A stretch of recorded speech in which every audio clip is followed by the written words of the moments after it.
one of the foremost scholars of the Holy Quran that we have in the world today. He is none other than Brother Gary Miller, who is affectionately called Brother Gary. He is a citizen of Canada and resides in Toronto, and he now goes by the name of Abdul Ahad Omar. He was once a missionary for the Christian church, and it was biblical research connected with his church activities that led him to discover the vast difference between the official dogma of the church and the contents of the Bible. He was under the impression that the Quran too would contain a mixture of truth and falsehoods. However, within a few days of reading the Quran, he realized that the message of the Quran was precisely the same as the essence of the truth that he had distilled from the Bible. Truly, Allah works in mysterious ways. For from that moment onwards, Brother Gary Miller was for all intents and purpose a Muslim. This transformation occurred in 1978. Since then, Brother Gary Miller has delivered a series of lectures in many parts of the world. He also presents Islam in the form of debates and questions and answer sessions. And he has appeared on television and radio programs as well. He has just completed a successful lecture tour in Tokyo, Japan. Besides these strenuous activities, Brother Gary Miller also writes about Islam and has to his credit several articles and publications about Islam. By profession, Brother Gary Miller is a mathematician. The title for this evening's talk is The Amazing Quran. At the end of the lecture, you, that is the audience, will be given the privilege to ask as many questions as you like on the subject. Brother Gary Miller deserves a careful hearing, and now, without further ado, I request Brother Gary Miller to address you. Thank you. Bismillahirrahmanirrahim. Assalamu alaikum and welcome. The title advertised was The Amazing Quran. I would suggest, first of all, that to call the Quran amazing is something that isn't done simply by Muslims who may have an appreciation for the Quran and are very pleased with it, but the book has been called amazing by non-Muslims. Non-Muslims, in fact, people who are very filled with dislike for Islam, have still been surprised at the Quran. They've been amazed at what it has to say. So that is some of what I wanted to talk about. One thing that surprises the non-Muslim, those who are examining the book very carefully, is that the Quran does not appear to be what they would expect. What they know is they have an old book. It comes from 14 centuries ago in the Arabian desert. So they expect that the book should look something like that. It should look like an old book from the desert. And then they find out that it doesn't resemble what they expect. One of the first things that some people notice is that if you have a book that's old and it comes from the desert, it should talk about the desert. And the Quran does. Some of its imagery concerns the desert. But it also talks about the sea, what it's like to be in a storm on the sea. In fact, some years ago, the story came to us in Toronto of a man who was in the merchant marine. So he made his living on the ocean, and somebody gave him a copy of the Quran to read. A Muslim gave him a translation to read. He knew nothing about the history of Islam, but he was interested. When he finished reading the book, he brought it back to the Muslim who gave it to him, and he said, this Muhammad, was he a sailor? Because he was impressed at how it described so perfectly a storm on the sea. When he was told, no, as a matter of fact, he lived in the desert, this was enough for the man. He embraced Islam on the spot. He was so impressed. Because he'd been in a storm. He knew that who wrote this has been in a storm on the ocean, because of the description of waves within waves and the darkness between them, the precise description. It's not what somebody imagines a storm is like on the ocean, it's what somebody knows a storm is like on the ocean.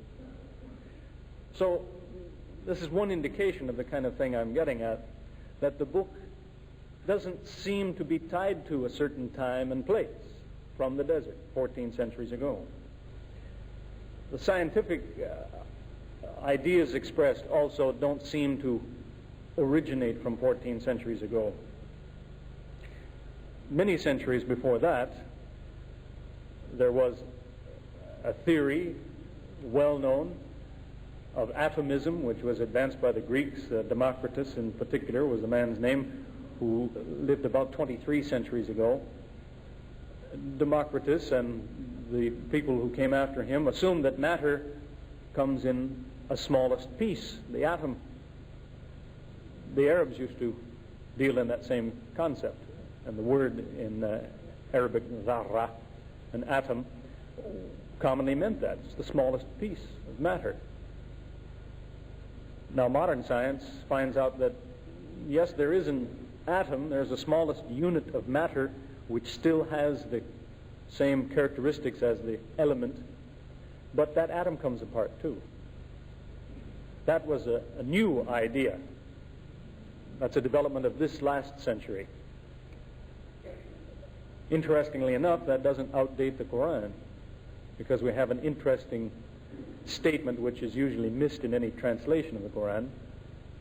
In an ayah that mentions the tiniest pieces of things, and it mentions this dharra, saying an atom or anything smaller than an atom. Now, 14 centuries ago, that sentence would look unusual even to an Arab, because to him, dharra, that was the bottom. That's the smallest things get. The Quran mentions that, in fact, Allah is aware of everything down to the dharra and anything smaller. So the book is not outdated. Another example of what we might expect to find in an old book is what you will find in virtually any old book that comes near to the subject of health or medicine. Various historical sources tell us that the Prophet of Islam was very concerned with health and hygiene, very concerned with cleanliness. That was his reputation. So you would think that if you have a book which originates in his head, it should talk about medicine. That if you have this disease, you should try this. If this makes you ill, try some of this. Because history reports he had a lot of opinions on the subject. He had a lot of ideas about, if this is your disease, this might be your cure. He had a lot of opinions that way, but none of them are in the Quran. There's no home remedies in the Quran that could be outdated. In fact, the Quran only mentions one item, which is not in dispute by anybody. It mentions honey, saying that in honey there's a healing. Something there is that's good in honey. I don't think anyone will argue with that. But it does not contain any of a man's opinions about what is beneficial, what's the best food to eat, or what is healthiest for you, what will cure this or that disease. Another item that can we turn this down just a little bit? Another item that you might also expect to find, if you assume this book is the product of a man's mind, is it should reflect some of what is going on in his mind. In fact, if you look up in certain encyclopedias, various books, the subject of Islam, many books will tell you that the Quran was a product of the hallucinations that this man had. Astaghfirullah. Well, if that's true, if it originated in some psychological problems going on in his mind, it should look like that. But does it? What kinds of things do you suppose went on in his mind and his heart? He had a very difficult life. He had 3 sons who died as infants. All of his daughters except one died before him. He had a wife of several years who must have been quite a woman, because in fact when the first revelation came to him, he ran home to his wife afraid. I'd suggest to you that even today you'll have a hard time finding an Arab who will tell you, I was so afraid I ran home to my wife. Won't be likely to say that. But that's how influential and strong a woman she apparently was. She died. Does the Quran mention any of these things? The death of his children, his wife? Never. Never discusses these things. And yet they must have been the things that hurt him and tortured him, caused him pain and grief through his whole life. They never show up in this book, which is supposed to originate in his tortured mind. So I've just given so far some examples of how the Quran contains what you don't expect it to contain, and it's missing what you might expect should be there. A really scientific approach to the Quran is possible because the Quran offers something that is not offered by religious scriptures, generally speaking. Religions don't offer this. It's what the scientist demands. Let me explain to you what I mean. You see, today there are any number of people who have ideas about how the universe works. They have theories. You could find them all over the place. But the scientific community doesn't even bother to listen to them. Why? Because within the last century, the scientific community has demanded one thing. They say, if you have a theory, don't bother me with it unless you bring with that theory a way to prove that you are wrong, a test of falsification. Otherwise, don't bother me. That's why the scientific community listened to Einstein toward the beginning of this century, because he came with a new theory. He says, I think the universe works like this, and here are 3 ways to prove that I'm wrong. So the scientific community listened. They subjected it to the test. Within 6 years, he'd passed the tests which he offered. Doesn't prove he's right, but it proves he deserves to be listened to. Because he said, this is my idea, and in fact, try this. You want to prove I'm wrong? Here, do this. That's what the Quran has. Falsification tests. Some that are old, some that exist till today. Because it makes statements saying, if this book is not what it claims to be, then all you have to do is this or this or this to prove that it's false. It offers falsification. I'd suggest to you, maybe the next time you get into some kind of a dispute with somebody about Islam, and he's claiming he has the truth and you are in the darkness, that might be the first thing that you suggest. To tell him, is there something in your religion which, if I could show it to you, would prove you're wrong? Is there anything? Because I can promise you, people won't have anything. They don't carry around that idea that I should not only present what I believe, but I should offer a man a chance to prove me wrong. But Islam does that. The Quran says this is the truth, and to prove that it isn't, try this or this or this. As examples of that, you have what was to me the most surprising verse that I read in the Quran when I first read through it, in the 4th surah, the 82nd ayah, where it says, have they not carefully considered the Quran? If it came from other than Allah, surely they would find in it many inconsistencies. Now that is a challenge to the unbeliever. Saying to the unbeliever, you say this book is not a revelation, then of course you will show me a mistake in the book, won't you? It surprised me because that's not really even human nature to write like that. We don't take an exam in school, and when we finish the exam, we write a note to the teacher saying, this exam is perfect. There are no mistakes in it. Find one if you can. We don't do that. The teacher won't sleep until he finds a mistake. And yet, that's the way the Quran comes. It says, this is true. In fact, if you don't think it's true, then all you have to do is show an inconsistency, where it says this, but it says that, and it contradicts itself. It should contain many of those things, shouldn't it? So find one. But more about that later on. That's one example of this kind of thing, of offering a falsification test.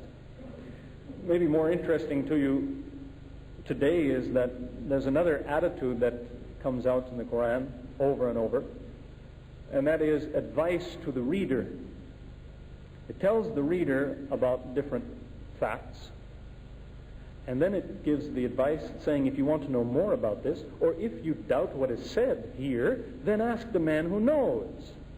Ask the men of ilm. The literal expression in Arabic means today the scientist. It says, if you don't believe it, ask the man whose specialty this is. Ask the man who knows these things. He will tell you this is true. That too is a surprising attitude.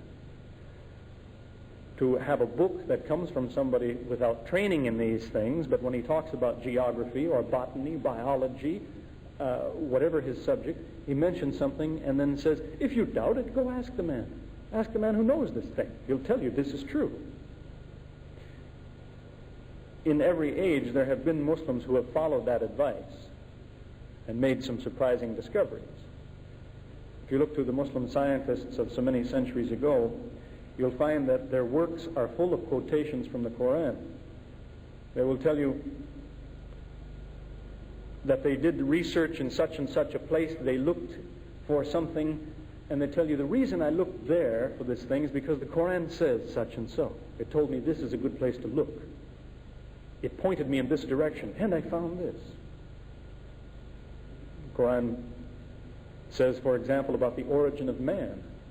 Mentions in one place about where man comes from, and then it says to the reader, research it. Gives you a bare hint of the origin of man, and then it says to you, you should find out more about this. You should research it, and it gives you a hint where to look. That's the kind of thing that Muslims today, largely it seems, overlook, but not always. A few years ago, a group of brothers in Riyadh, in Saudi Arabia, collected all of the verses in the Quran that talk about the growth of the human being in the womb, embryology. They took the advice of the Quran. Ask the man who knows. So they wanted to find out, is what the Quran says? What is the truth? And so they asked the man who knows. They chose, as it happened, a man who is professor of embryology at the University of Toronto in my city. He's not a Muslim. His name is Keith Moore. He's the author of textbooks on embryology. He knows. He's a world expert in embryology. So they invited him to Riyadh. They said, this is what the Quran says about your subject. Is it true? What can you tell us?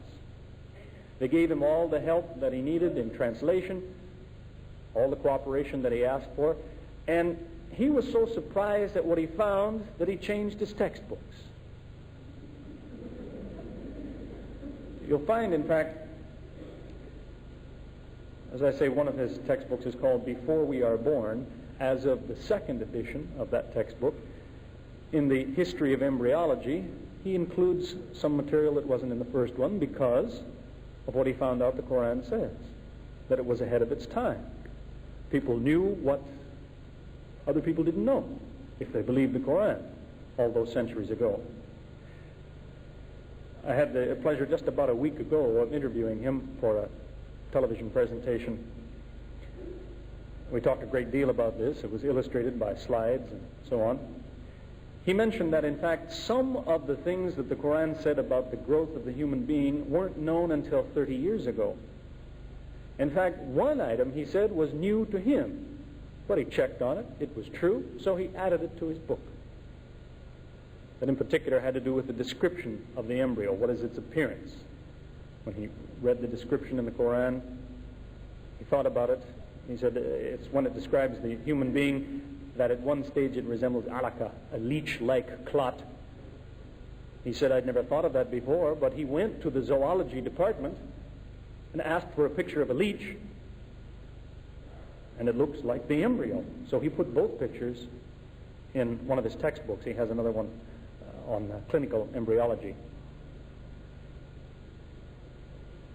When he presented this information last fall in Toronto, it caused quite a lot of stir across Canada. It was reported in the newspapers. It was on the front page of many newspapers across Canada, with some funny headlines, but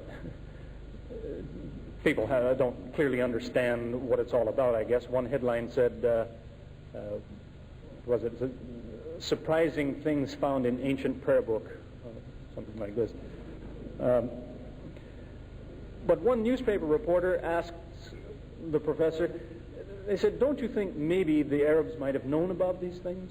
The description of the embryo, its appearance, and how it changes and grows. Maybe because they weren't scientists, but maybe they did some crude dissections. They carved up people and examined these things. So the professor had to point out to them that the man had missed a very important point in all the discussion. All the slides that he projected for us, all the pictures he showed us of the embryo were taken through a microscope. He said it doesn't matter if somebody used to try to discover embryology 14 centuries ago, they couldn't see it. Because all of this appearance of the embryo described in the Quran is when the item is still too small to see with your eye.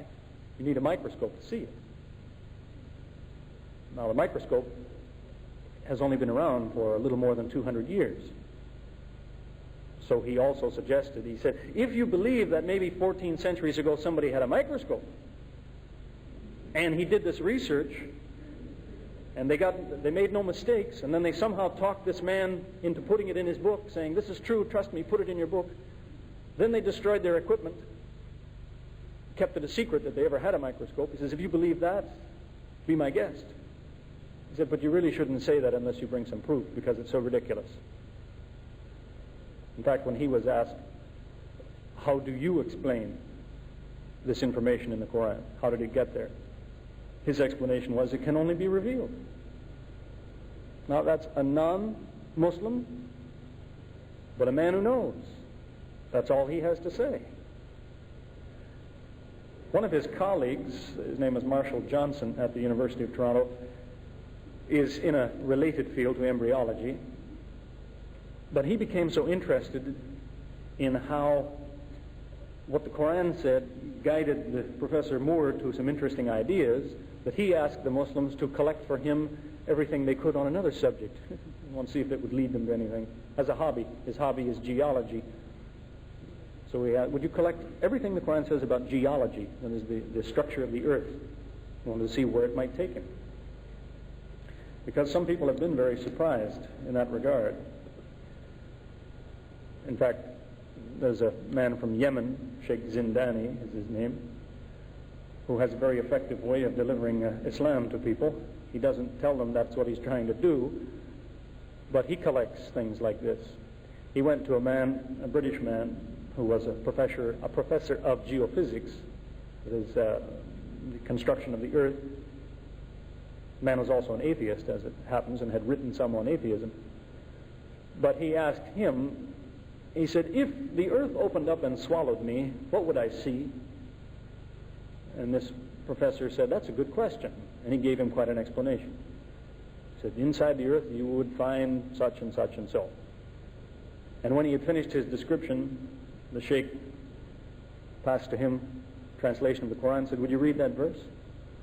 Because there's an ayah where it talks about some of those who opposed Musa.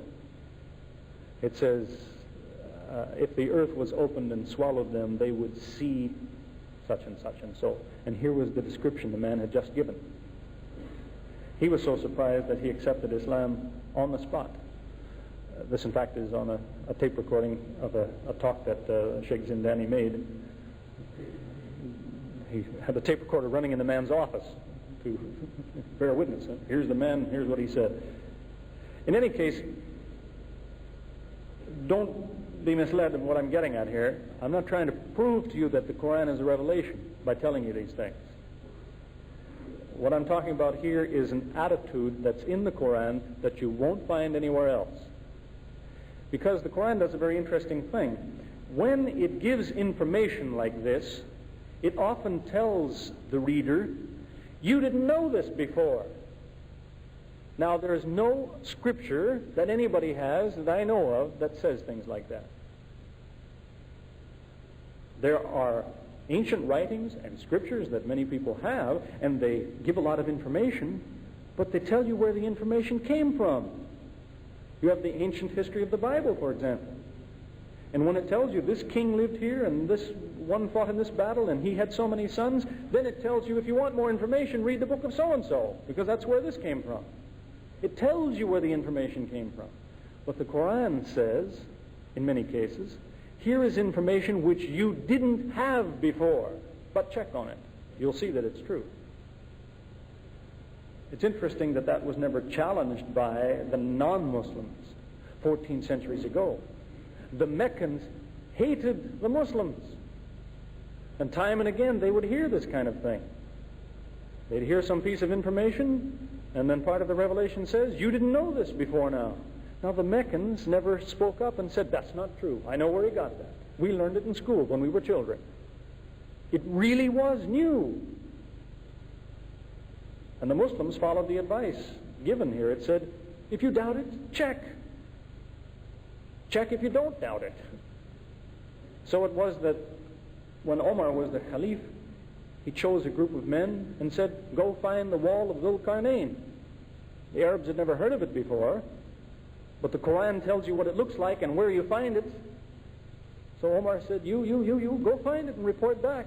It should be in such and such a place. When you get there, it should look like this, and so on. So they went off to find it.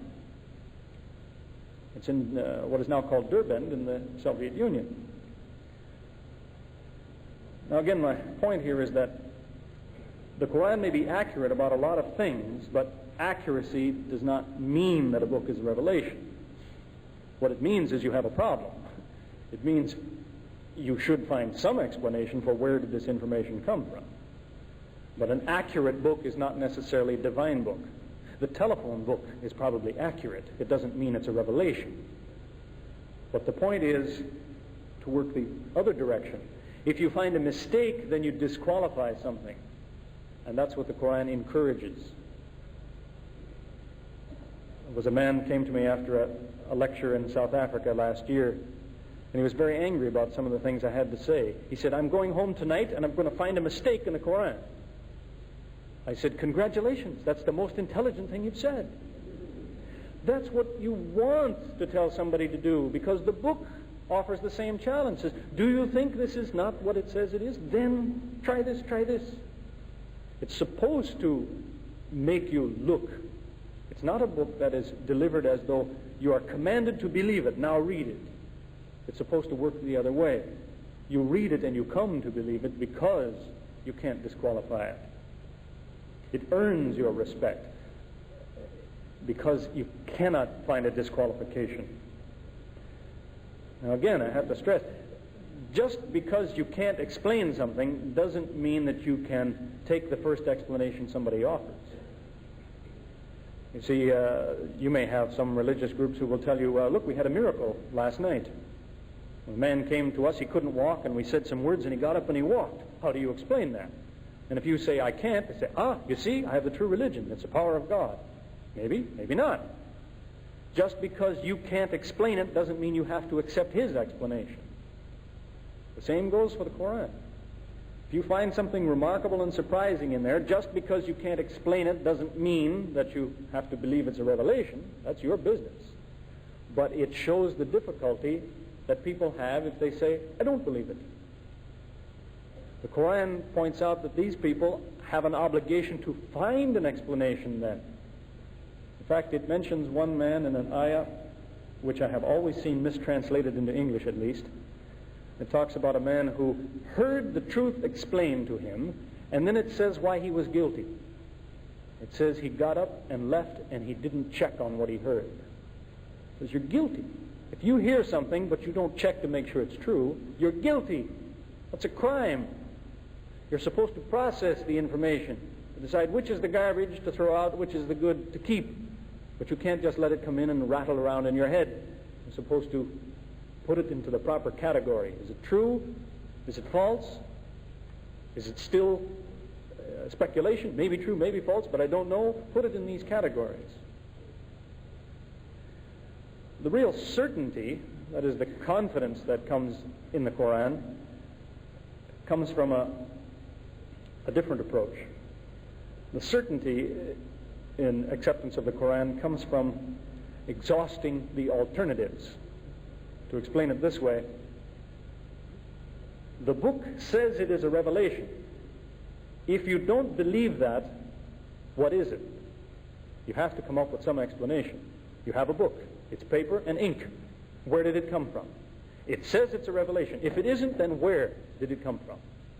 You have to have some explanation. And the interesting thing is, no one has come up with an explanation that works. And in fact, the alternatives have been exhausted, because they basically reduce to this, and it's been well established by non-Muslims.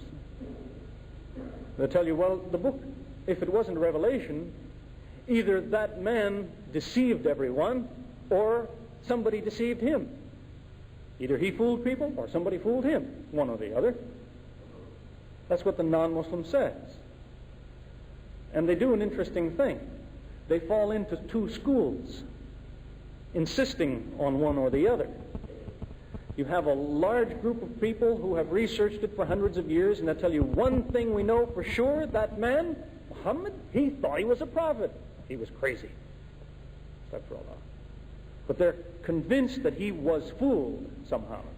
Another group will tell you, because of this evidence, one thing we know for sure, that man was a liar. He fooled everyone. These two groups never seem to get together. In fact, if you look up many references on Islam, usually a reference will tell you both.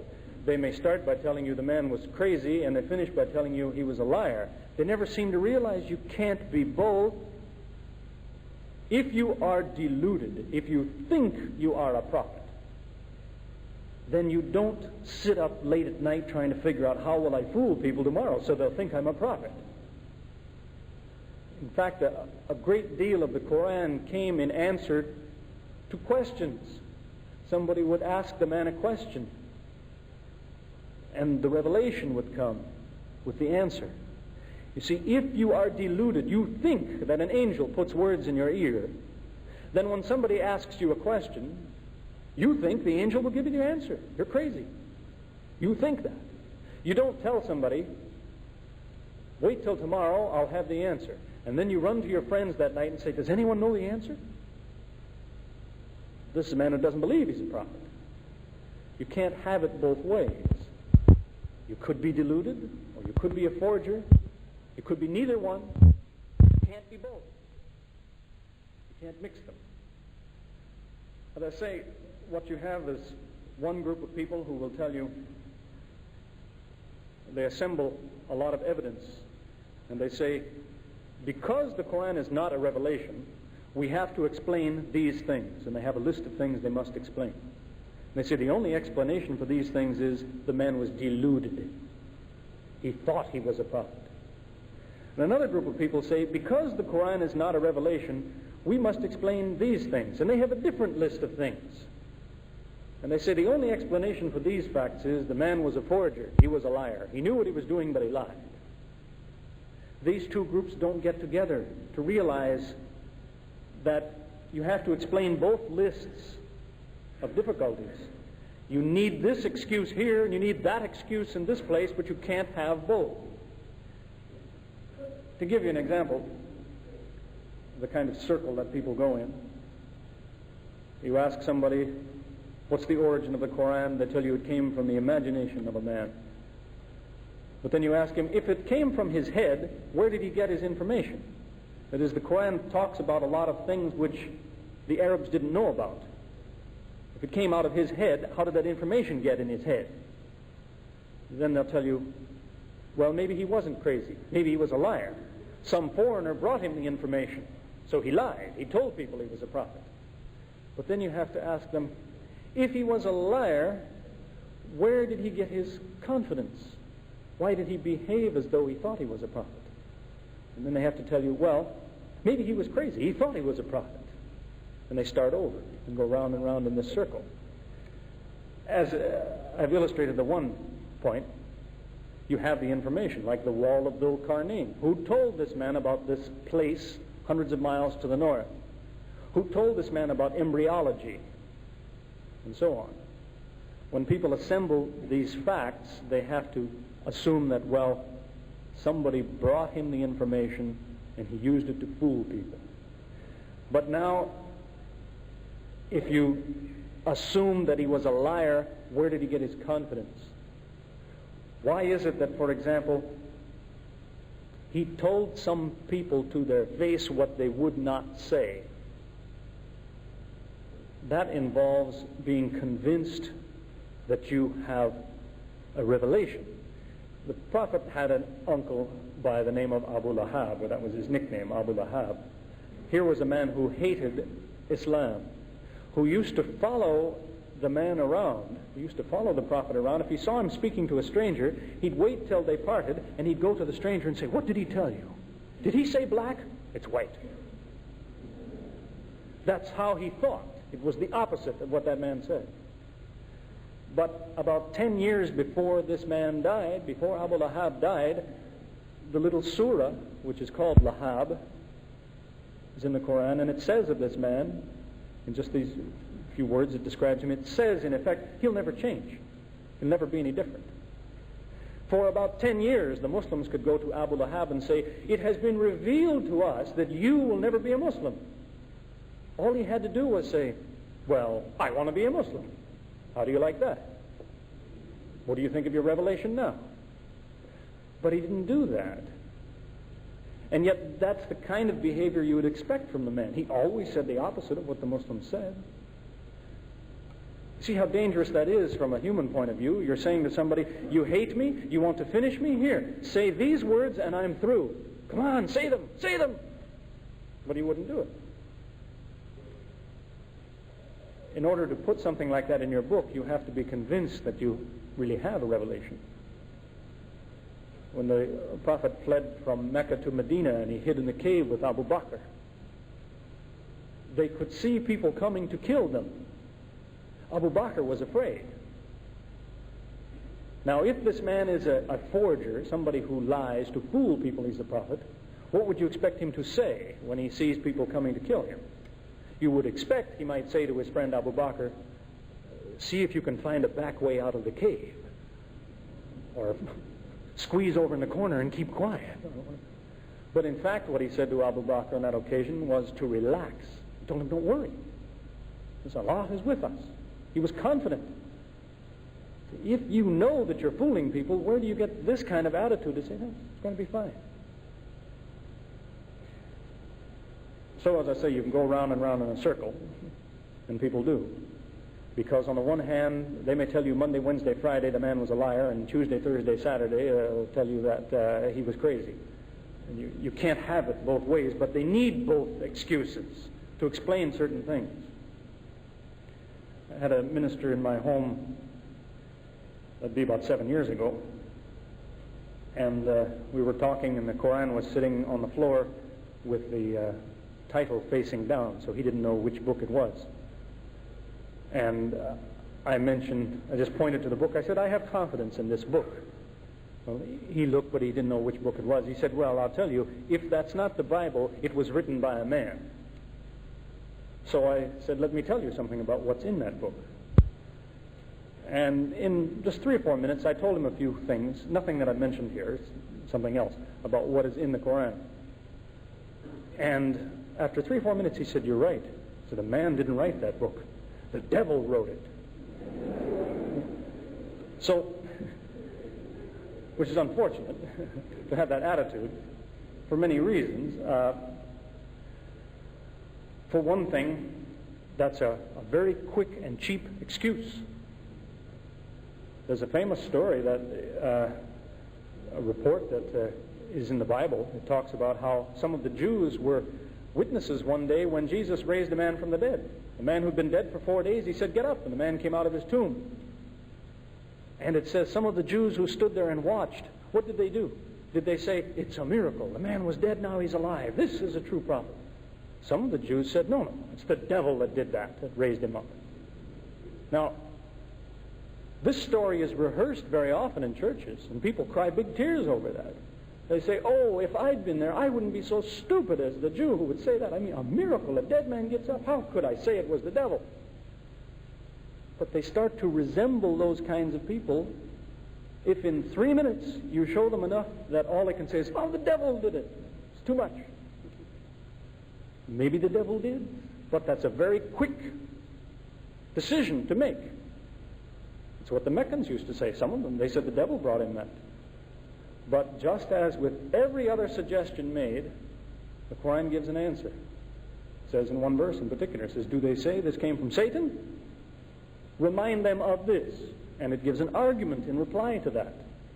There are many arguments in reply to that suggestion. For one thing, the Quran tells us that it says when you read this book, you're supposed to be in the habit, before you read this book, to say, A'udhu billahi minash shaitanir rajim, which means I take refuge in Allah from Satan, the rejected. Is this how Satan writes a book? He tells you, before you read my book, ask God to save you from me. That's very, very tricky. A man could write something like that, but can Satan do that? Can Satan put that in his book? Would God allow Satan to do that? Some people really show where they have a split mind on this. They'll tell you yes. On the other hand, these are the same people who will tell you that the devil is he's just that much less than God. But whatever God can do, probably the devil can do it too. Well, that's the attitude of somebody who says this book is so surprising, no matter how good it is, the devil could do it. Muslims don't have that attitude. Satan may have his abilities, but they're a long ways separated from the abilities of Allah. It's as I say, it's a cheap and quick excuse. It should also bring us back to think about that verse I mentioned before. Even the devil should contradict himself when he writes. And the Quran says, if it didn't come from Allah, you should find some contradictions in this book. There's another attack sometimes made, or another direction that people come from.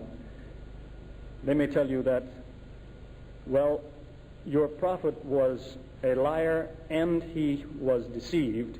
That is, he fooled himself. There's a name for that in psychology. They call it mythomania. It means you tell lies and then you believe them. You say that's what he was. You see, he told lies, but then he believed his own lies.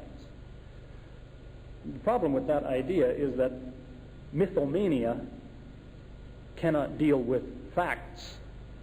See, the Quran talks about facts, things you can go and look and see that they're true.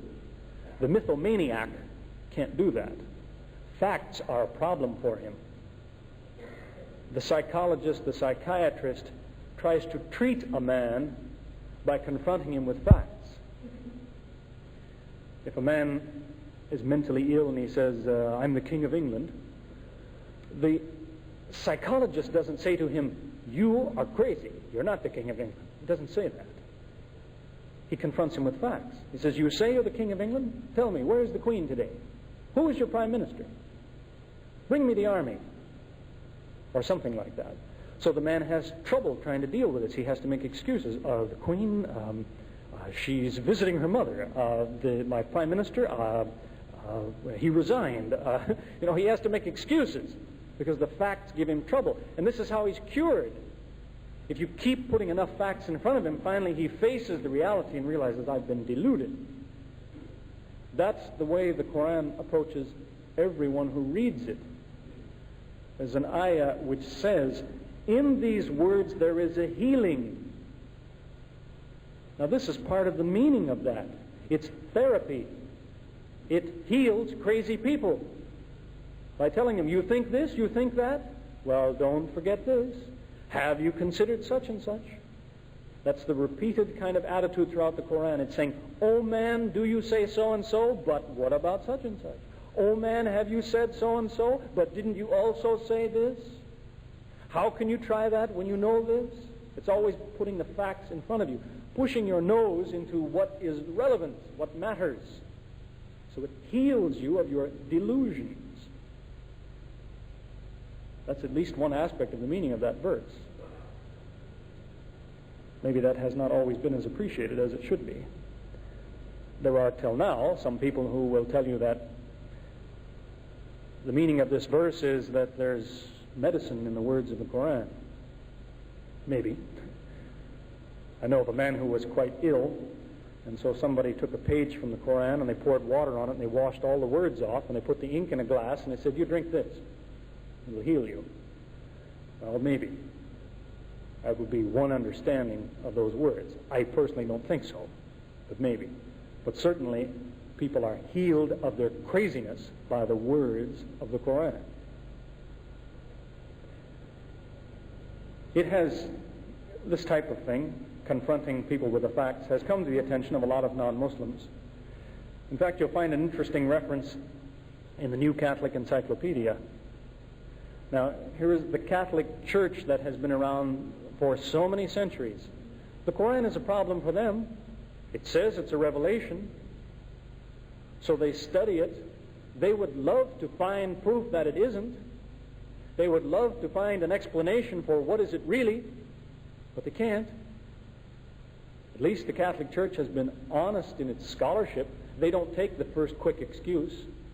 In the New Catholic Encyclopedia, in the article on the subject of Quran, the Church says that over the centuries, many theories have been offered as to the origin of the Quran. And in their own words, they say, today, no sensible man accepts any of these theories. This leaves the Christian in some difficulty. See, listen carefully to what they're saying. They're saying for somebody who says the Quran came from here, it came from there, they have this idea, this theory. The Church says in 14 centuries, we still haven't heard a sensible idea. There is no sensible man that believes any of these suggestions as to the origin of the Quran. That's why they say it leaves the Christian in some difficulty. It leaves him in a lot of difficulty. He'd like to explain it, but he hasn't been able to yet. So that's maybe a second point I'd suggest, that when you meet someone who says, oh, the Quran, it came from here or there, they say, I can explain it. I have an idea where it came from. Tell him, go talk to the Catholic Church. They'd love to hear from you. They're waiting for an explanation. If you've got it, they might buy it from you. Because at least they've been honest enough to admit that in 14 centuries, they haven't found one yet. So it is not an easy thing to dismiss. Other groups of people have been a lot less honest than that. They'll quickly tell you, oh, the Quran, it came from here, it came from there, without examining that to see, is that thing at all possible, or can you explode it, push that away? In fact, most recently, the leading intellectual in the Catholic Church, Hans Kung is his name. He's been around for a lot of years, and he's highly respected in the Church, sort of the intellect of the Church today. Recently, after studying the Quran, he gave his opinion. He said, God has spoken to man through the man Muhammad. Now, that's his conclusion as the leading intellect in the Catholic Church. I don't think the Pope agrees with him, but this is what the leading intellect of the Church says, because he's facing the reality that it is not easily pushed aside, that in fact, God said these words. So as I say, if somebody has a better idea, they should go and talk to the Church about it. Or they should find a new possibility. But I think that we have exhausted the possibilities. If the book is not a revelation, then it is a deception. And if it is a deception, what is its origin? And where does it deceive us? I'll come back to that in a moment. But I'd also like to point out that it may seem I'm discussing some things that there are surprising things you find in the Quran taken from ancient times, but there are surprising things found that have to do with our modern times. That is, the Quran is not an old problem, it's still a problem today. You have the interesting statement, for example, that it is the unbelievers who would take note of the fact that in the beginning the heavens and the earth were one piece, that all life is made of water. Well, that's what they awarded the 1973 Nobel Prize for. A couple of unbelievers talked about the origin of the universe, how it began from one piece, which they keep verifying till now. That life is made of water is probably wouldn't have been a very easy thing to convince people of 14 centuries ago if you stood in the desert and told somebody, you see, this is made of water mostly, it's water. That had to wait for the invention of the microscope to find out that cytoplasm, the basic substance of the cells, is 80% water. I mentioned falsification tests, chances to prove the Quran is incorrect. Some of those stand there just like the challenge to Abu Lahab. Some of them stand there today. In fact, you have an interesting ayah which says, speaking of the relationship not between individual people, but between groups of people. It's saying, as a group, in effect, it says the Christians will treat you nicer than the Jews treat you. It tells the Muslims that, as a group. Now, I'd say there have been a lot of Christians and a lot of Jews who have become Muslims. But as groups of people, this will generally be the case according to the Quran. Do you realize what that is? That's a chance for the Jews to prove that the Quran is false. All they have to do is get organized and treat the Muslims nicely for a few years. And then say, what does your book say about who is your best friend in the world? But I mean, really, who treats you the nicest? The Jews, the Christians. Look what we Jews did for you. That's all I have to do. I haven't done it yet. But it stands there as a challenge saying, you want to prove it's wrong? Do this. And as I mentioned, if somebody wants to insist that the Quran is a deception, then they have to show where the deception is. That is, it's a common theme that runs throughout the Quran time and time again. That the Quran says, do they say such and such? Let them bring their proof. You are never supposed to say something unless you bring the evidence. Do they say the Quran is a deception? Let them bring their proof. Show me one deception. Where does it deceive me? Show me a lie that it has told if you say it's a deception. Otherwise, don't say that unless you show me. It's not good enough to tell me. Show me. Now, I know that some people, they have some ideas about where the Quran has deceived the Muslim, but this just shows they haven't examined it very carefully. Maybe the Muslim hasn't examined it very carefully, in fact. We'll find, as an example, some Christians will say, well, where the Quran deceives you is, it tells you about all sorts of good things that you should do, but it lies to you. It tells you God doesn't have a son. Is that a lie that the Quran has told us? Well, as a matter of fact, the Quran does not forbid the Muslim to believe that God has a son. It doesn't say, the reason God doesn't have a son is because it's forbidden. It doesn't say that. It tells you why he doesn't have a son. It gives you the reason. Because God doesn't have a son, because if when you say son you mean this, that can't be. Do you mean this when you say son? That can't be. Do you mean that? It exhausts all of the meanings of son to say each one of these can't be true of God for these reasons. So it doesn't forbid you from believing it. It tells you why. It doesn't lie to you. There's even an interesting verse that says the Muslim is supposed to repeat, if God has a son, I will be the first to worship him. So it's not telling you he doesn't. It's saying if he does, you should worship him. But in fact, he doesn't because of these reasons. So again, the deception is not an easy thing to find.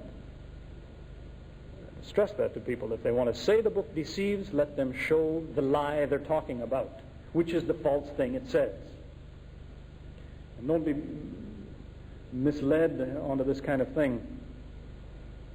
I had that talk in Minnesota, in the U.S. a few months ago, and the man got very upset with a lot of things I had said, and so he started writing to me when I got home. And he said he had a whole book full of mistakes in the Quran. And he wasn't going to show me any of those because he said, you showed me mistakes in what I believe, but it doesn't change my belief. I still believe. He says, and you'd be the same way. If I showed you a mistake in what your book says, you'd still believe it. So I wrote him back to say, no, that's the difference between us. If you show me a mistake, I won't believe anymore. Because that's my attitude. I don't believe in spite of the difficulties. So I told him, I said, you pick the best mistake you can find. Tell me about it. What is the best mistake you can find? And what he wrote me was that the Quran says that Zechariah couldn't speak for 3 days, and the Bible says he couldn't speak for 9 months. Says, there's your mistake. Well, it's not so much a mistake as it is a matter of his book says this and my book says that.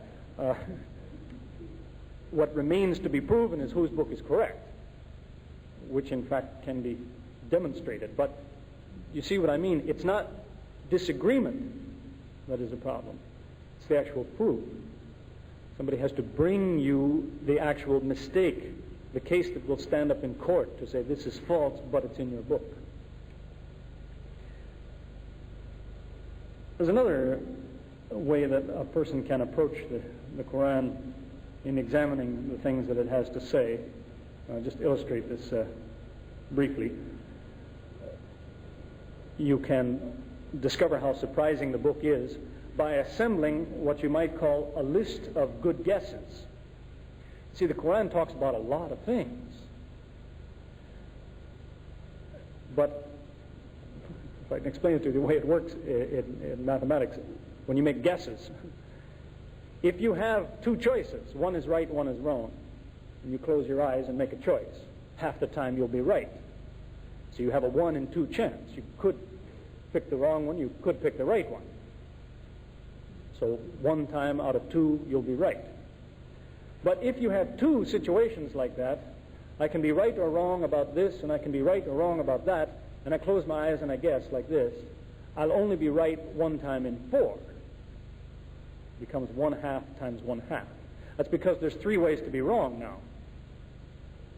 See, I can be wrong and wrong, or I can be wrong and right, or right and wrong.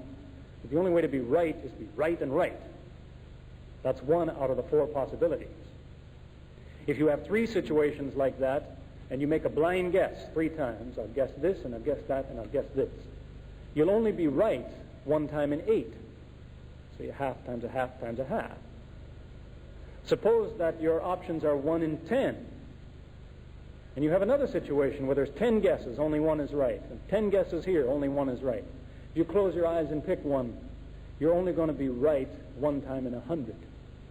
It's 1/10 times 1/10. Because you've got 99 ways to be wrong and only 1 way to be right. So it is that if you draw up a list of the correct things the Quran has said, it becomes very unlikely that these are all good guesses. If it has millions of ways to be wrong, but it's always right, then it's unlikely that somebody was guessing. I'll give you 3 examples that already make the odds 1 in 8. The Quran says about bees. It speaks of the bee which leaves its home for gathering food. And it says in this ayah that this bee is female. Now a person might guess on that, say, well, the bees that you see flying around, they could be male, they could be female, I think I'll guess female. He has a 1 in 2 chance of being right. So happens the Quran is right. It also so happens that's not what most people believed at that time. Can you tell the difference between a male bee and a female bee? It takes a specialist to do that anyway. But the male bee never leaves the home to gather food. In fact, in Shakespeare, in his play Henry IV, some of the characters are talking about bees, and they mention that the bees are soldiers and they have a king. That's what people thought in Shakespeare's day. They thought the bees you see flying, these are men, bees. And they go home and they answer to the king. That's not true. Those are female. They go home, they have a queen. But it took modern investigation in the last 300 years to realize that that's the case. The Quran is right. But it had a 50-50 chance of being right. But here's another situation where it could have guessed incorrectly. The Quran talks about the sun and how it travels through space. Now, if the sun is moving through space, there's at least 2 options. It could be traveling just as a stone would travel if you threw it, or it could be traveling with its own motion. The Quran says it has its own motion.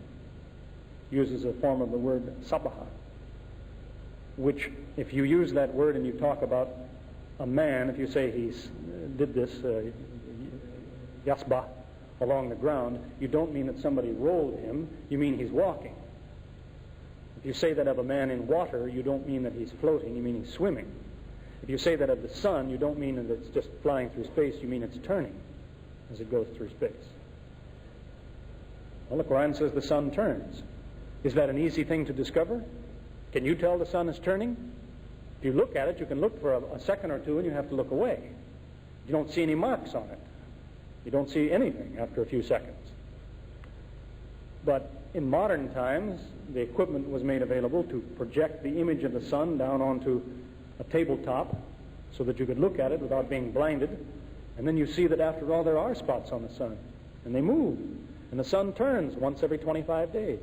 So it is turning. But that's a modern discovery. A lucky guess. But the odds are 1 in 4 about getting both of these guesses about the bees and the sun correct.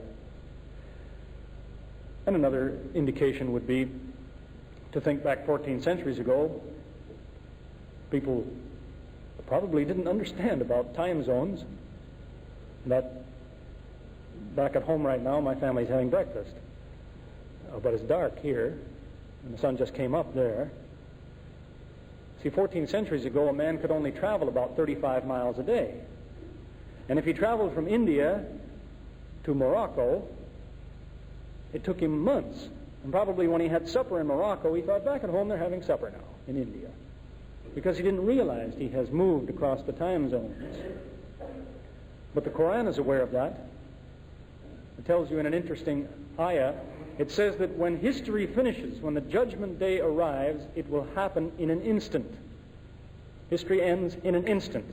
But it mentions that in that instant it will catch some people in the daytime and some people in the nighttime. So which Muslim scientists have been aware for 14 centuries. If they believe that, they said, well, at some time on the earth it's day and night at the same time.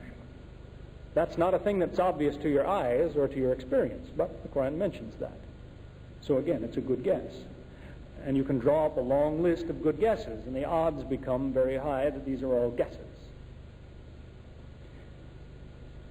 To do this kind of thing is following in the best tradition of the Muslims, to investigate that way. The Quran expects this kind of challenge. You see, if I said to somebody, I pick out somebody here, I said, I know your father, I met your father. Probably he's in doubt. You just came here. How do you know my father? For all I know, his father is dead, for all I know. See, but he's saying, how could you have met my father? Tell me, is he a tall man, short, bald, does he have a beard, does he wear glasses? Where did you meet him? But if I keep giving him all the right answers, finally he may say, I guess you know my father. I don't know how, but I guess you know him. The Quran is in the same situation. It says that it originates with the one who originated everything. So you have a right to say, convince me. If the author of this book really originated life, originated the heavens and the earth, he should know about this, he should know about that. Tell me something that proves you were there when life came to be. Do you know this? Do you know that? And that's what people have examined in every generation for 14 centuries. We all know something for sure. We don't have to be an expert on something in an academic field. I mentioned to you when I started, the sailor. What he knows is his experience. He knows what a storm is like on the ocean. Everybody knows something. They have a right to say, I wonder, does the author of the Quran know that thing? For myself, because of my field in mathematics and logic, there's a very delicate point which caused quite a bit of excitement only 100 years ago among mathematicians. It occurred to me the author of the Quran should know about that. It would take too much explaining to go into it, but I checked and he did. It's there in the Quran. But it's a development of the last 100 years in logic. We all know something, and it should be there. The answer should be there. We should be ready to give an account to justify ourselves. That's the meaning of Iman. Iman is not properly translated faith, which usually means, in English, faith means a promise to believe something even though it seems it must be impossible. You believe it without evidence. That's faith. Iman is not that. The root meaning of that word means confirmation. Amunah means when you check on something. You believe it because you looked and you saw indications that it was true. Doesn't mean necessarily you prove every item, but you look and you see this agrees with what I know so far. You've thought about it, so your iman grows, and you're supposed to do that all your life. I'm afraid that Muslims very often don't have the confidence to deal with these things. And yet you have the ayah in the 25th surah, the 33rd ayah, where it says, there is no question that they bring you, but we give you the best answer and the explanation of it. So whatever question they have, the answer is in the Quran. I have mentioned in 7 years of giving lectures in various places that I have basically only heard 35 questions. Now, I've heard hundreds of people ask questions, but I've heard about 35 different questions. That's all. The Quran says no matter which question they bring you, we give you an answer. People have a long ways to go. It's an interesting thing you'll find if you look in the index of the Quran. This is an index of every word in the Quran, al-Mawajim al-Mufahris. It's what you should expect to find according to this ayah. It says, for every question they bring you, we give you an answer. Allah says the answer is here. If you look up the word in the index, qalu, it means they say. You'll find it's in the Quran 332 times. 332 times the Quran says, they say such and such. And if you look up the word qul, which is the command say, you'll find it's in the Quran 332 times. Now, for everything they say, you tell them this. 332 is a long ways from 35. There's a lot of questions people haven't even bothered to ask. The Quran has the answers. And it's not that big of a book, about 80,000 words, which is supposed to offer you the reply to what somebody says. By way of advice, I suggest, if you're going to take up this kind of activity to arm yourself with the knowledge of the Quran and the answers it gives, there's a number of things to keep in mind. Be very careful that you are considering the original wording of the Quran. I don't know of any translation in any language that doesn't contain some mistakes in the translation. Or if not mistakes, it does not make the point clearly enough as in the Arabic. Now, that's not to say every Muslim has to learn Arabic, but that is to say that the real answer to a lot of problems is contained in the Arabic. You will find a lot of examples of this kind of thing, which even when Muslims translate. That's one of the things that surprised me about the Quran, was how consistent the author is in his choice of words.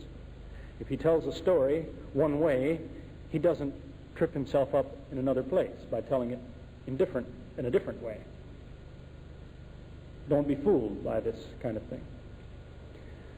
We have in Toronto a group of people whose mission in life is to convert Muslims away from Islam.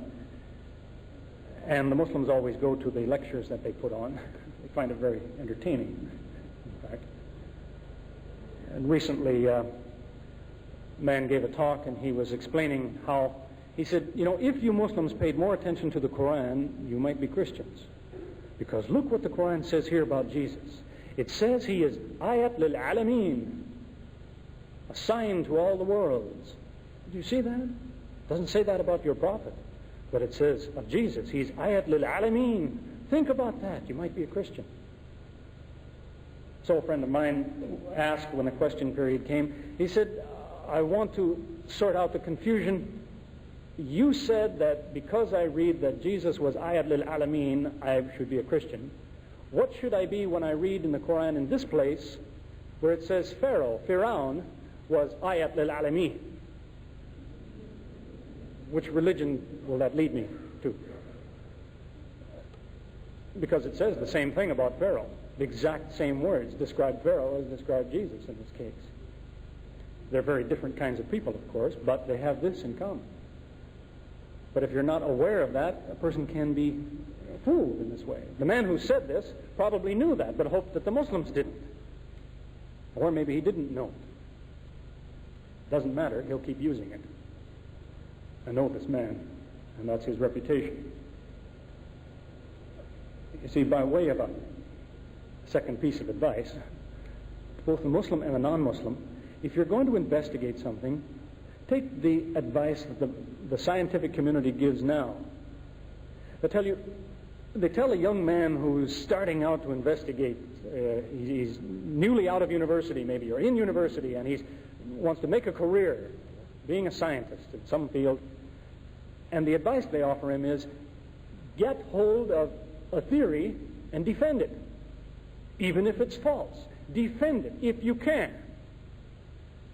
Because if it's false, eventually you won't be able to defend it. But at least it's been thoroughly tested, and you've made progress. You know this one is false. You see, you have to investigate Islam in the same way. Investigate it as though you were a Muslim and somebody's challenging you. Can you answer what he says? See, the mistake so many people make is they tell you they investigate Islam, but they didn't want Islam in any sense, so their attitude is the first thing they can find that makes Islam look bad, there's what I needed, this is my excuse. And they reject Islam. But to really make progress, you have to deal with it as though you were on the inside. It was the attitude I took, because believe me, there are all kinds of books that criticize Islam. But it occurred to me, well, what do Muslims say about these things? If there's all these criticisms, why is anybody a Muslim? Maybe the Muslims have answers to these things. And in fact, they do. Some of the answers have been around for 14 centuries. It doesn't matter. People keep using the same excuses. In fact, it was only a few months ago somebody handed in a question to me on paper after a talk.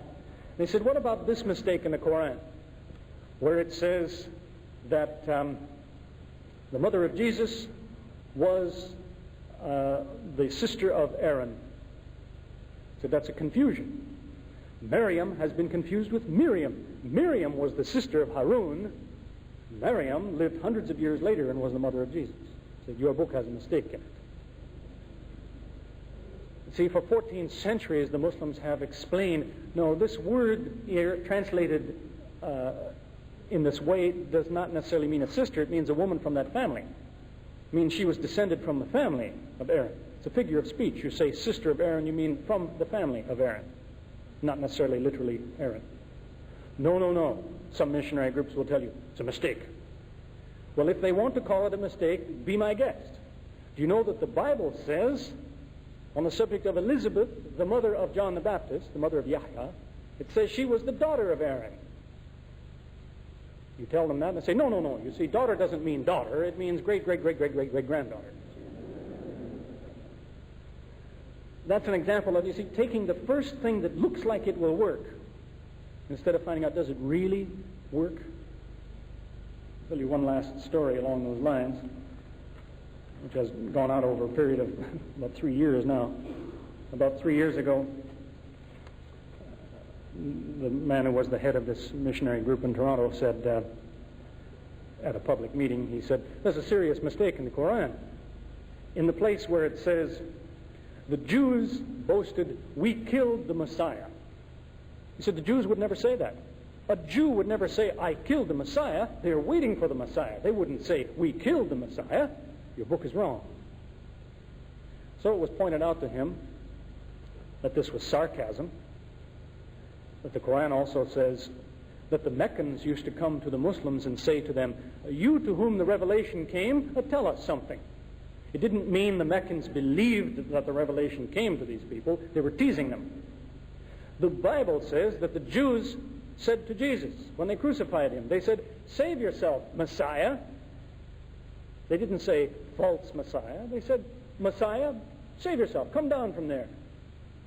So they teased him. They were sarcastic when they said Messiah.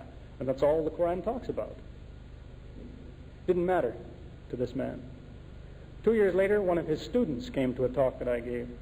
Came to me after. He said, you know, there's a serious mistake in the Quran. And he brings up this same argument. I said, 2 years ago I told your teacher this. And I gave him the reply. He put out his hand. He wanted to shake my hand. He said, okay, I'll give you that. He said, that's a silly argument. But I asked him, then why does your teacher still use it 2 years later? It's because he doesn't care if it works or not. He hopes it will fool somebody. Some people think that way. They use as justification a scripture passage which says, if I tell a lie, but it glorifies God, I'm not a sinner. Some people believe that. That's what they think that verse means, and that justifies lying for the sake of the truth. You can imagine such a thing. Some people. Other people don't. As I said, I've had some fine people come to me, representatives of church groups, who've asked me for names and addresses of people who say this because they're angry. They say, I'll stop him if I can, because they care about truth. Finally, only a couple of months ago, this same man had a meeting, and in the question period, I brought up this same point. So this argument you've been using for 3 years at least, it's false for these reasons, and I want everyone to know that. And it embarrassed him very much, but he said, well, I still don't think a Jew would ever say that. So at this point, somebody put their hand up. And he was anxious to get away from this discussion, so he quickly said, yes. The man spoke up and he said, last week in this room, there was a rabbi giving a lecture on religion. And when the question period came, I asked him, what do Jews say about the Messiah? And he laughed and said, well, we Jews killed the Messiah. So there you are. It's on tape. There are eyewitnesses here. Once there was a rabbi, he said those words, we Jews killed the Messiah. I don't think it will matter to the man. 3 years from now, he'll probably still use the argument. It doesn't work. So by way of advice and suggestion, you may hear a lot of difficulties that people try to bring up, but examine it and remind them they should examine it. The task of the Muslim is not to win people away from their religions. The Muslim doesn't go around saying, you shouldn't be that, you should be this, you should leave that and come to Islam. That's not really the Muslim's job. The Muslim says, you, whichever religion or belief you have, should be more careful. Don't commit excess. Don't say more than you have the right to say. Because the Muslim believes that if a person will do this, if he'll make sure of what he says, eventually he'll come to Islam. But that's the starting point. So I thank you for your time and attention and patience. May Allah guide us always closer to the truth. Alhamdulillah. I'll take questions. I guess the arrangements are made to take some questions if you want to step up here.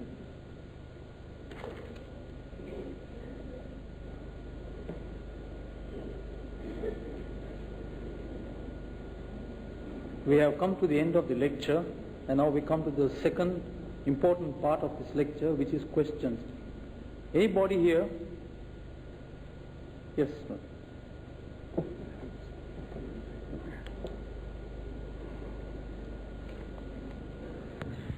Dear brother, actually I have no questions to put.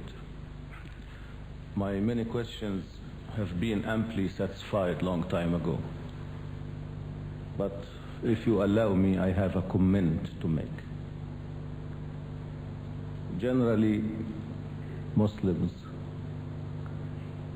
call their holy book the Holy Quran. The fact that you choose the amazing Quran for your lecture of this evening was an astonishment to me when I received the kind invitation of the Islamic Information Center.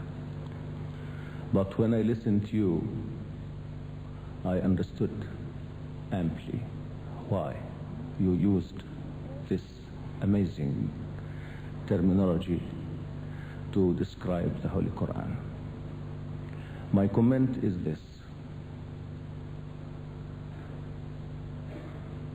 The Holy Book of Islam has got its own characteristic that makes it distinct from previous holy books in which we also believe. This characteristic consists in the fact that the Holy Book is not only the faith of Muslims, but also the proof of the authenticity and the truthfulness of this Holy Book being the revelation of Allah. And this proof consists in its turn in two main factors. The first is its miraculous power of expressing meanings in Arabic language, the linguistic power of Quran. And this in history and in the time of revelation was the main proof, the main miracle, the main challenge that Muhammad used against non-believers to try to imitate the linguistic power of expression. But in modern ages, this linguistic power has been much reduced because of the simple fact that Islam has been embraced by non-Arabs. Even nowadays, Arabs do not really master their own languages as they did 14 centuries ago, except for specialists. That's why time has come for the second main proof of authenticity of the Holy Quran, the scientific authenticity of the Holy Quran. Preachers until now have been putting the accent on the linguistic power and conviction of the Holy Book. But in modern ages, this age we call scientific age, age of science, time has come to put the stress on the facts, scientific facts that have been revealed 14 centuries ago and were not known not only by Messenger Muhammad ﷺ, but also by the whole humanity. The human knowledge fell very short of the facts included in the Holy Quran. Nowadays, some of these facts have been known to us, and this is a promise given in the Holy Quran itself. Allah said in His Holy Book that we will show them our ayat, our proofs, in all the horizons, meaning horizons of science, until they know that this is the true revelation by God. So I wanted Mr. Missionary Abdul Ahad Omar to place you in your right place. You represent the Muslim missionaries who preach Islam to modern ages, who reveals the wonders, the proofs of the Holy Book from this point of view of science, of quiet discussion between minds and arguments. That's why I wish to make this comment to congratulate you and to ask you to go along with your endeavor, for which we are indebted to.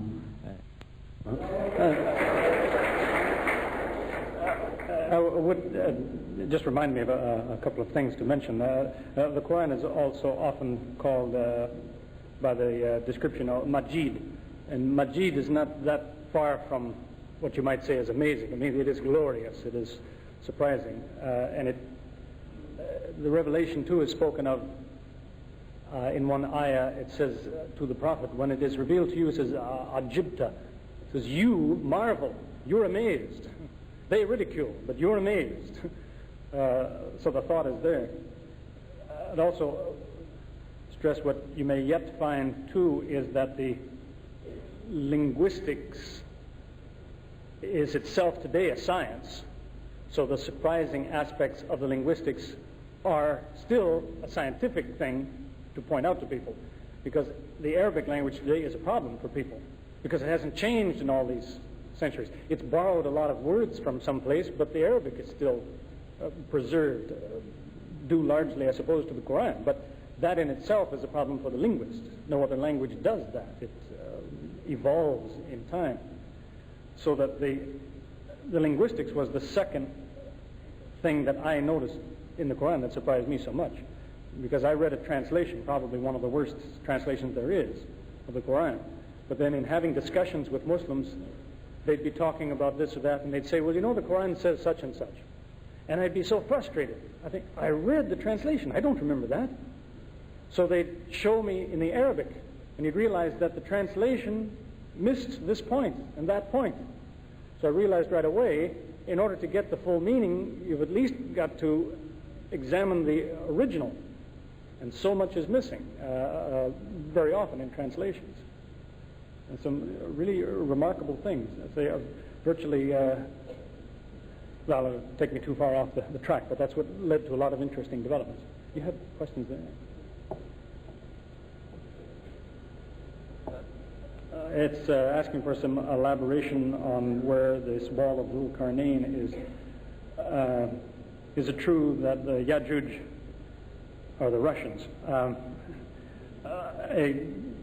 Not specifically, unless you loosely mean by Russians anybody who lives north of a certain point. Then it may well be this is Yajuj and Majuj. But Derbent is in the Soviet Union, but not in the Russian part of the Soviet Union. It's in the south part. And in fact, there are two cities called Derbent, but where you find the so-called Wall of Alexander is the description given in the Quran. Now, it's called Alexander's Wall because it used to be believed that Alexander the Great built it. That's now been disproved. Alexander didn't have anything to do with that wall. A lot of Muslims will tell you the Dhul Qarnayn is Alexander the Great. It seems very doubtful, but maybe, but it seems doubtful. In any case, history will not now support that Alexander built Alexander's Wall, but it is the description according to the Quran, Derbent. Probably you could find in some encyclopedia under Alexander or Derbent more information about that.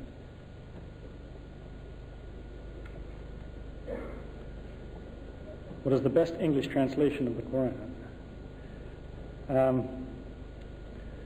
Well, what I usually tell people to do is get as many as you can.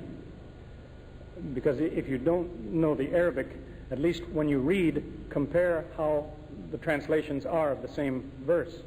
And if each author translates the verse just about the same, then the chance is you're getting most of the meaning out of it. But if they have different translations for the same verse, then there must be a difficulty. Then you should inquire from someone who knows what is the problem. Why do they have trouble with this Arabic? So if you have a lot of translations to compare, you can make some progress this way. The nicest reading one in English now is probably by Arbery. It's called The Quran Interpreted by Arthur J. Arbery. There's one done by Thomas Irving, which is just now coming into print. He spent 25 years translating the Quran into English. He spent 1 year on one word. He wanted to be so careful. So I would recommend that. I've seen the manuscript of it. And there's various others around. But as I say, your best bet is to get as many as you can and compare. Did you learn Arabic before reading the Quran and so on? Well, that's what I was just explaining. I read a terrible English translation. One of the worst ones made is one by Dawood, where he takes all of the ayat and shuffles them up in different orders and that. And there's a lot of very deliberate mistranslations in that book. So I studied enough Arabic so that if you give me a dictionary, I can figure out what's going on. In Sri Lanka, the majority do not know the Arabic language to learn directly from the Quran.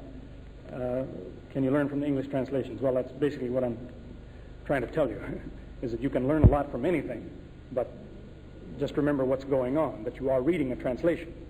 You know, I'll give you an example of the kind of mistakes you'll find. I found even in translations by Muslims, you'll find an ayah in the translation that tells you, no one can change the words of Allah. And the same translation will tell you, people change the words of Allah. Now that sounds like a contradiction. It's a contradiction because of the translator's mistake. If you look in the Arabic, you find out that this is one of these pieces of precision in the Quran, that whenever the Quran talks about words being changed, it talks about kal, the kaul. When it talks about no one changes the words of Allah, it talks about the kalimat. So the translators, even Muslims, have been careless enough to think kaul equals kalimat. Puts it that way. But no, in Arabic there's a difference between kaul and kalimat.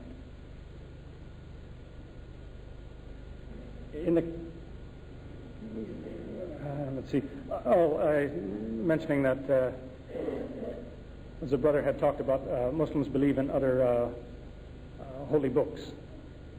How holy do you think they are in their present form? Do Muslims believe in their authority? This is a big subject. The problem is this is a trick that's played on Muslims very often.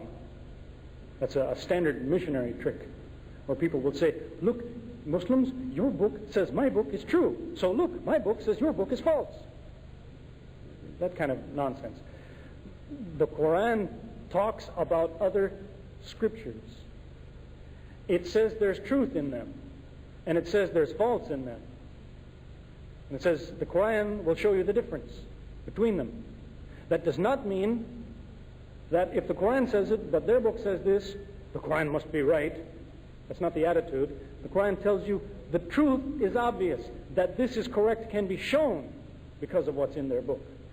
In other words, their difficulties can be demonstrated. It's not just a case of saying, my book is true, your book is false.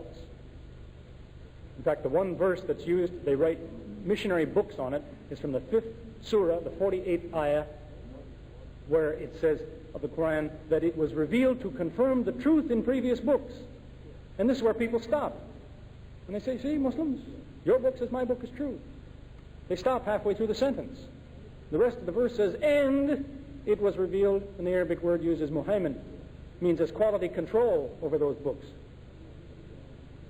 Tells you which parts are true and which parts aren't, or how you can tell the difference between which parts are true and which parts are not. But more important than that is that whatever the shape of their scriptures is today, whether it contains true or false, very often that is not under discussion when the Quran is talking about their scriptures. It tells them, look in your book and you will find this. Whether your book is true or false, leave that aside for now. In your book it says. So it points out to people their own difficulties.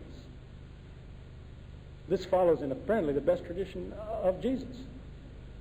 In the 5th chapter of John, he criticized the Jews. He said, you people read the scriptures all the time because you think in there is the secret of life. He didn't say, and you're right. He didn't say that. He said, but I'm telling you, if you were more careful about what you're reading, you would notice that those scriptures tell you about me. You should be listening to me. Now that's basically what the Quran has said of other scriptures. Leaving aside, is it true or is it false? It says, tell them, look in their scripture and they will find the last messenger is mentioned. The last revelation is mentioned. Whether it's true or false is their problem. But they do have this problem that they can't escape. So one of the challenges made is one non-Muslim has reacted very well to that. He says, we have the ayah that says that the messenger is mentioned by name in their scriptures, and it was speaking to Jews and Christians. And he points out how there were lots of Jews and Christians around that heard that when that revelation was given. And they had a perfect chance to prove the Quran was wrong. They could have jumped up right then and said, okay, come with me to my house. I have no way to get there ahead of you. Come with me to my house. You're welcome to look in all my books. You won't find anything about your messenger. Nobody did that. Nobody invited the Muslim to say, this time your book made a mistake. See, there's nothing in our books about the messenger. Come and see. Nobody did that. They didn't want to talk about it. That's why, in fact, one non-Muslim scholar has suggested that the Christians and Jews at that time in that place must have had something very obvious in what they called scripture that mentioned the messenger. That's why they kept silent at that point. You get some more? You get some more? Yes. Assalamu alaikum. I've read in the Quran that there are beautiful women in heaven as a reward to men, and non-believers have said that this is sexist and also animal instinct. So they say it shouldn't be included in the Quran. Yes, and well, maybe you can expand on this because you know much more than I do anyway. That is sexist. They seem to be saying, oh, men have a great reward because there are women. They should look more carefully that, in fact, that is the usual understanding. But if you look at all verses related to that, it talks about companions provided for people. It does not specifically put all the believers in paradise are men who have beautiful women. It talks about companions suitably chosen for all the believers. This is their reward. So that's usually the picture that people draw without realizing it's a much more general explanation of that in the first place. Beyond that, the reason that that looks animalistic to people reflects a basic difference between Islam and many other religious outlooks. That most religions tell you the world is evil. It's out to trap you and so on. It's a bad place. You have to escape the world. Islam doesn't say that. It tells you the world, God made it. It's good. There's some bad things in it, things that will hurt you. He made that too. But the world itself is not evil. So that the Muslim's attitude is different. What he knows and recognizes as a good thing here is something like what will be a good thing there. To give maybe a clearer example, the Quran says, in paradise you can eat a piece of fruit. And it says, when you eat it, you'll say, this reminds me of what I used to eat. See, only it's obviously so much better. So what you are familiar with now is something like what you get then, whether it is fruit or companionship or sitting under a shade tree with your feet in a stream. You know something about what that's like. That's what paradise is like. And that's that's a basic difference in outlook between Muslims and others. That primarily, most religious systems encourage the idea that your means and your ends are different. What you want can be different than how you get it. That the end justifies the means. They tell you, you want justice? Well, you have to treat some people unfairly for a while, then you get justice. The Muslim says, no. You want justice, you practice justice. You want truth, you tell the truth. You don't tell a few lies until the truth comes, then you tell the truth. That the goal and the method are the same kind of thing. So, if you want to establish the truth, you speak the truth, and you will get a reward like that. One of the rewards of paradise is, it says you won't hear anybody talking nonsense in that place. If that's what you want, a reward to be in a place where nobody talks silly, then you have to now put a stop to silly talk. Same thing. So that's why in the Surah, Al-Asr, one of the four things, the difference between those who are lost and those who have success, it says, وَتَوَاصَوْا بِالْحَقِّ. It says they confront one another with the truth. It means that a Muslim could not be sitting and he hears somebody talking here and it's foolishness. He says, well, it's not my business. He has an obligation to somehow bring to their attention the truth of the matter. In some way, at least to say, I heard what you said, it's not true, but excuse me, if you want to know more, come and see me, or something. But you have to say something. Then you get a place like that. What's that? Oh, there's companions and that? Well, that's metaphorical only in the same sense as the fruit is, you see. That if the Quran says you eat a piece of fruit and it's telling you when you eat it, you'll say this is something like what I used to eat. Well, it means then it must be different. So it's not exactly fruit like we know fruit. But in a way that is familiar to us, it's something like fruit. That's what I'm saying of companions. You might say metaphorically, in that it could be companionship and it would remind us of what good companionship is like, but then again it's something we don't imagine. It's so much better than that. So that paradise is familiar, but more than you can expect. Okay?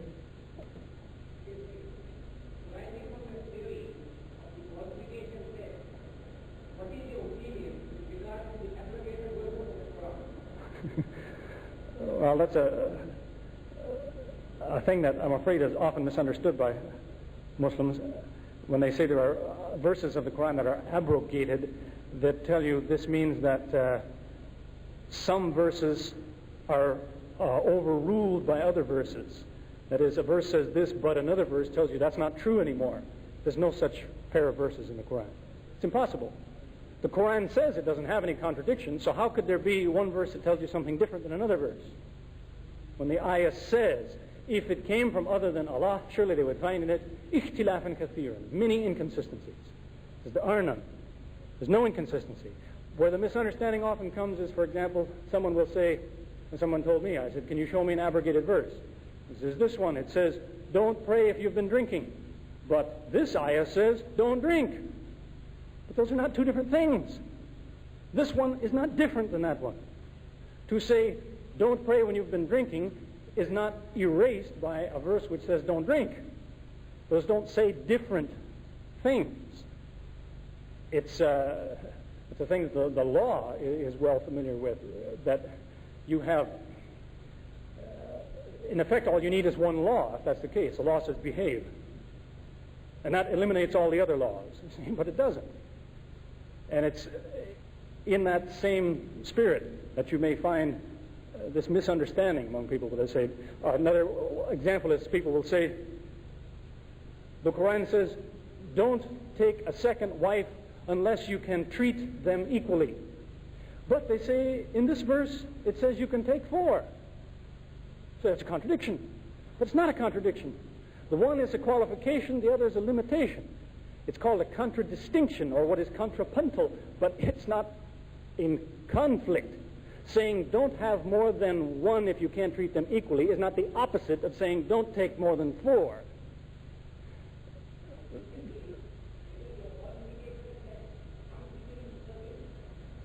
Exactly, that's what I'm telling you, is that there's no such thing as an abrogated verse. If by abrogation you mean this verse tells you this one isn't true anymore, there's no such verse like that. There are verses which swallow up other verses, but they don't contradict them. So it comes under that test in the sense that if somebody wants to find a contradiction in the Quran, he's welcome to even examine the so-called abrogated verses, and he won't find contradiction. Okay, I hope that satisfies what I'm getting at. There's also the point that where that argument is often used by missionaries, where they will say the Quran abrogates other verses, so it must contain contradictions. Well, they don't seem to realize that any verse that anybody has ever talked about involving abrogation was related to legal matters. And yet the ayah in the Quran that talks about abrogation is a Meccan ayah, whereas the laws didn't come till Medina. So what's being talked about, that some ayah is replaced by another ayah, can't mean the ayat of the Quran. It has to mean previous ayah. It has to mean other things that people had before the Quran. Let's see. A medical student once posed this question: how can we say the Quran is authentic? To prove it, should you refer to hadith? Well, I don't know what help that would be. Refer to hadith if you mean the Quran is true because I have a hadith that says so. That won't prove anything to anybody. But the authenticity of the Quran was the thing that I was trying to talk about, that you have to eliminate the possibilities. If somebody says your book is not a revelation, then you have to ask him, tell me, what is it? What is it then? If he says it's a lie, you say, show me a lie. Where did it tell a lie? If he says your prophet was a lunatic, say, show me a crazy thing. If he tells you he was a liar, show me the lie. If he was a lunatic, how do you explain his information? If he was a liar, how do you explain his attitude? So you have to give it back to someone to say, if you claim it is this, you have to prove it's that. I can show you why it can't be that. So you establish it by eliminating the alternatives. Question from a non-Muslim: said the Quran has proved itself with the past. What has it got to say about the future? Oh, yes, a great deal. That's a favorite subject. If you want to talk about hadith, you have a narration that says that the wonders of this book never cease, meaning that in every generation there are new surprises. History may continue for 10,000 years, and there will still be Muslims saying, I never noticed that before. That's amazing. Something new in every generation. What it has to say about today, there's a lot of ayat. I mentioned one there concerning the origin of the universe. It also mentions certain things that people expect to find. It tells you, for example, in an ayah, which has a very interesting construction, it tells you about the dabba. And the dabba is any kind of an animal that crawls. It tells you dabba live in the heavens and on earth, which is telling you someday somebody evidently is going to find a dabba somewhere else, some crawling living thing someplace else, because it mentions the dabba in the heavens, the earth, and the places in between them. So as far as you see and where you are and all the places in between there's dabba. No one's found one yet, but see, that's the thing that when it is found, the Muslim can say, I knew it. It must be true. The Quran says so. That's an example of that kind of thing. It mentions what some are now, in fact, it was just in the newspaper that I was looking at. Let's see, the brother's got on his knee there now. When it's talking about Halley's Comet, is due to appear in February, March, 86. It tells you where do all these comets come from. It talks about a thing called the Oort cloud, which is like, you might say, a shell around the solar system containing these balls of ice and rock, and this is where the comets seem to originate. So the theory goes, and they named the place after this astronomer named Oort. But that seems to be what the Quran is talking about when it talks about a wall, a division, a barrier, a line, a boundary at some certain distance as you leave the earth. Remains open to discussion, but that's the kind of thing that the early Muslim astronomers, mathematicians, biologists, medical men, chemists, and so on, that's the kind of thing that guided them. They'd see some little thing in the Quran and say, that looks interesting, what will I find if I look? And they found a lot of surprising things. Okay. Oh, I'm sorry, I've got still more here. You referred to the Messiah being killed by Jews. Isn't it true the Messiah was substituted and will return? I didn't say the Messiah was killed by the Jews. I said that's what the Jews said. And that, in fact, is what is the point that is made in the Quran. It says the Jews said, we killed the Messiah. And then it goes on to say they were mistaken. They didn't kill him. They thought they did. That's what it looked like. It does not specifically say in the Quran that somebody was substituted. It simply says the whole episode, this crucifixion, was counterfeited. It's probably the best translation. It's a form of the word sabha. Yes, it is. Wait a minute, no. What's the word? You have the two kinds of verses. What are the two kinds of verses in the Quran? The muhkamat and the mutashabihat. Yeah, shabha. Shabha. It was made doubtful. So it may mean they killed the wrong man. It may mean they killed nobody. But what we know is they didn't kill the Messiah. That's what the Quran has to say. What is the surah which inspired you most? How you embraced Islam. Well, there's various things that are impressive. I guess one of the first things that occurred to me was that I mentioned this ayah that challenges you to find mistakes in the Quran. There's the surah Hadid, begins by saying, in the third ayah, Huwa al-awwal wal-akhir wal-zahir wal-batin, which tells you that no matter where you start, there's something you can't escape. Something there is which is first, last, outermost, and innermost. And look in that place. That's where you find God. And of course, the Surah Al-Ikhlas. That's one of the... in just these few words, there's a wealth of material there. Somebody asked the Prophet one time, where did God come from? And he didn't say, as most Muslims say today, oh, this is a Satan's question. It's a very good question. He quoted that surah. It gives at least 4 answers to that question. Each ayah gives you an answer. It would take a lot of discussion to go into it, but each verse of that tells you what's wrong with your question, or what is the answer to it. That was impressive to me. Does the Quran mention anything about purda? Well, it's not exactly on the topic, but the word word, of course, is not in the Quran. I imagine everybody knows that. But it talks quite a bit about suitable adornment for both men and women, what is required. And there's a lot of misunderstanding about that too. That too is a subject in itself, which sometimes I get into quite the discussions with people on that. You have an interesting example. For instance, I wonder how many people realize that what it tells a woman to conceal are literally her pockets. Pockets in her body. Pockets. You see, that can tell you a lot about what is required, which people don't often think about. They may just think, oh, cover the woman. But it says cover your pockets. Because it specifically mentions there's some things you can't help. That's the way a woman is. But the pockets cover them. I don't mean pockets like where you keep your money. But you see, so there's a wealth of material there if a person would just even examine the Arabic. You find a great deal of explanation in just a very few words on that subject, which is, as I said, well, widely misunderstood, I'm afraid. I always hate to see somebody forcing something on somebody which is not required. But that too is a big subject. Yes? Bismillah.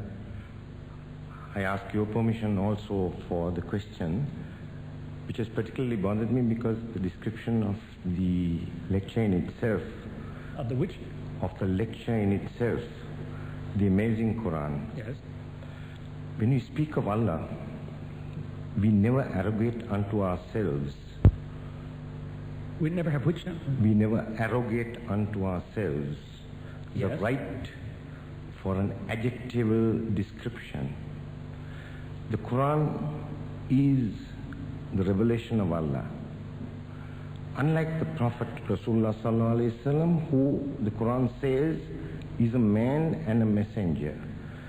Forgive me for asking the question if you think it is something that is beyond the realms of the lecture in itself, but may I ask you that do you think any insan who is created in this world has the right to arrogate unto himself the beauty of the Quran with just any adjective that can describe the Quran in the form of either amazing, loving, beautiful, holy, or anything of the sort?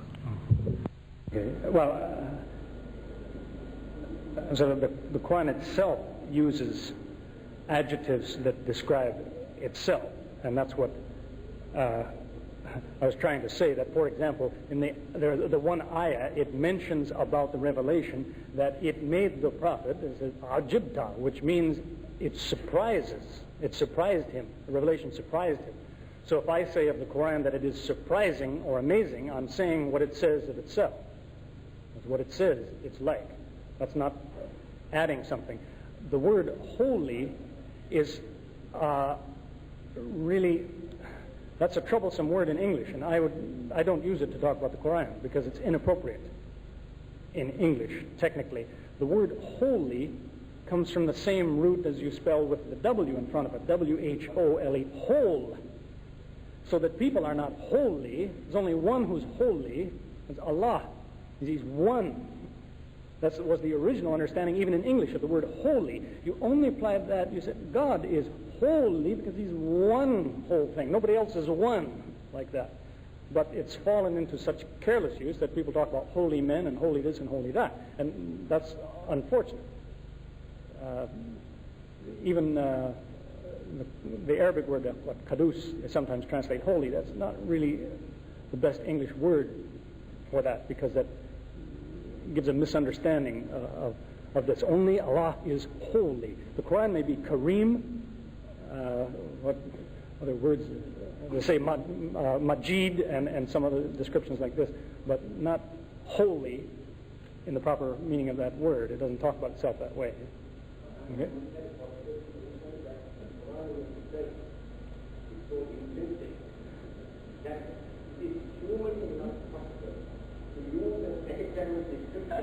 Of the revelation, because it is part and parcel of what Allah is to us, because we Allah only. Yes, I suppose.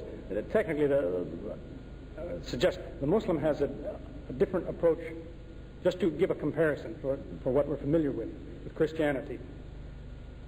The Christian says God revealed himself to us. The Muslim says, no, God can't reveal himself. Man can't absorb this. But he revealed his will. He revealed what he wants you to know. So that's, I think, what you're talking about. That the speech of Allah is what he wants you to know. It's not Allah. So you couldn't describe it that way. That's what, usually when the Muslim and a Christian use that word revelation, they're talking about different things. It's happened to me many times. Somebody say, what does God reveal to you? I say, he told me what he wanted me to know. They say, no. What did he reveal? Well, now he's talking about something else. It means something he can't explain. It means how did he, I don't know, light a fire under you or something. Because that's what they mean by revelation. And that's not really the concept in the Quran. A tanzil is information, something given to you. But that's maybe, I don't know if you want to go into an argument that was old 1,000 years ago. People argued about, was the Quran created or uncreated? And argued that for a long time. Is there anybody else? Because I don't know what our time limit is. Okay. Some of the questions that cannot be answered that are on these lists are absolutely outside the lecture today, and yet some of them require a lecture itself. There are some questions like, what is the difference between Sunni and Shia? They were completely outside the lecture, and I would please, if any of you want to ask a question, please do so on the subject that was discussed today. Any questions now? On the subject that we discussed today, it should be relevant, should not be outside the topic that was discussed.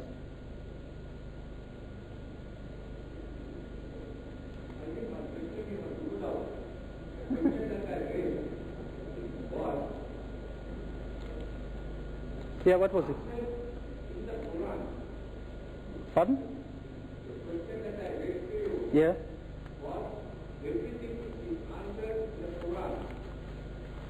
Yeah. What about the Hadith Qudsi? Correct?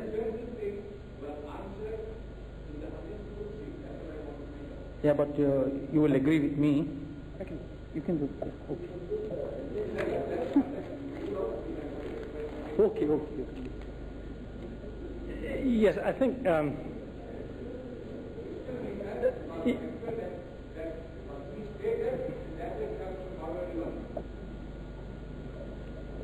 missed that, I'm afraid. Anyway, here's the question.